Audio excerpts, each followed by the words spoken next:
Hello everyone and welcome back to the channel.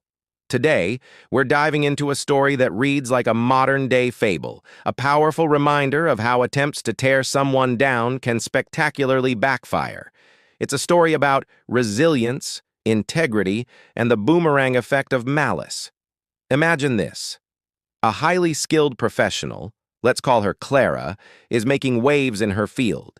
She's innovative, dedicated, and respected by her peers. But her success doesn't sit well with everyone. A small, influential group, feeling threatened by her rise, decides she needs to be taken down a peg. They start a quiet, insidious campaign against her. It begins subtly. A whispered rumor in the hallway, a dismissive comment in a meeting, an important email that, accidentally, never reaches her. At first, Clara barely notices. She's focused on her work, pouring her energy into her projects. But the whispers grow louder.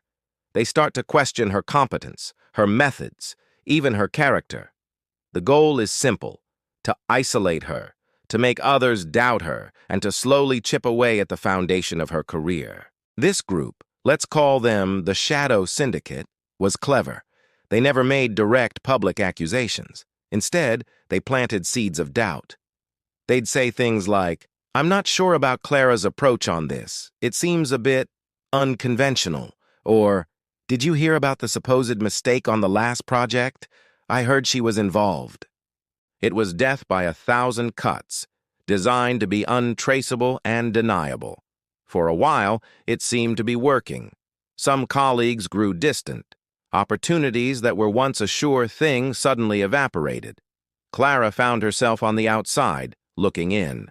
The stress was immense. She felt confused, hurt, and gaslighted. She began to question herself, wondering if maybe they were right. Was she really not good enough? Was she the problem? This is the most dangerous part of such a campaign. It makes the target doubt their own reality. But Clara was built of stronger stuff.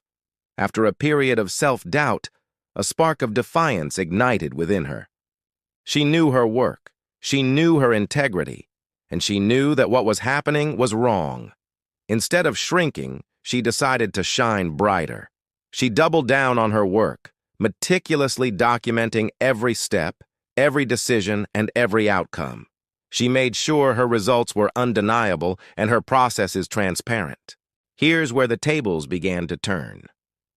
The Shadow Syndicate, frustrated that their subtle attacks weren't enough to break her, grew bolder and sloppier. Their whispers turned into outright fabrications. They started manufacturing evidence, twisting facts to fit their narrative. They presented a distorted picture of one of her projects to senior management, hoping for a final, decisive blow. But they made a critical miscalculation. They underestimated Clara, and they underestimated the intelligence of others. When management called Clara in to explain herself, she was prepared. She calmly and methodically presented her own documentation: emails, project plans, data, and a clear timeline of events. Her evidence was clear, concise, and irrefutable. It didn't just defend her actions, it painted a picture of excellence and thoroughness. Suddenly, the syndicate's story started to unravel. Their fabricated evidence looked flimsy and malicious next to Clara's meticulous records. The inconsistencies in their own stories became glaringly obvious. When asked to provide specific details to back up their claims, they faltered. Their vague insinuations couldn't stand up to the hard data Clara presented. The focus of the investigation shifted.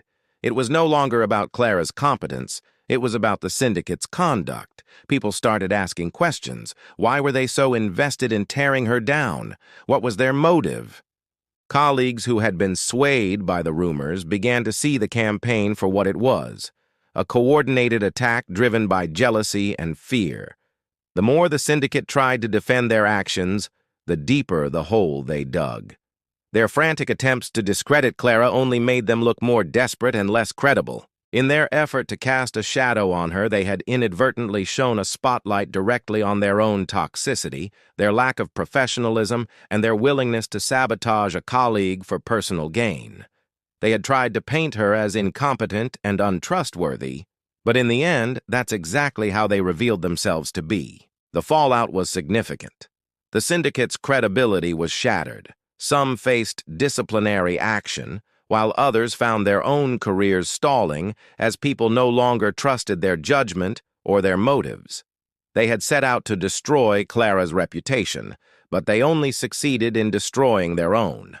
Clara, on the other hand, emerged from the ordeal stronger and more respected than ever. She had not only proven her competence, but had also demonstrated incredible resilience and integrity under pressure. Her ability to stay focused on her work and let the quality of her results speak for itself became her ultimate defense. She didn't stoop to their level. She didn't engage in mudslinging. She simply outclassed them. This story is a powerful lesson. When you face adversity and injustice, the temptation can be to fight fire with fire. But often, the most powerful response is to hold fast to your principles and double down on your own excellence. Let your integrity be your shield and your work be your sword. In the end, truth has a way of coming to light, and those who try to extinguish someone else's flame often just end up exposing their own darkness. Clara's story teaches us that true strength isn't about tearing others down. It's about building yourself up so high that their negativity can't even reach you. Thank you so much for joining me for this story today. If it resonated with you, please hit that like button and consider subscribing for more content like this. Let me know your thoughts in the comments below. Until next time, stay strong and keep shining.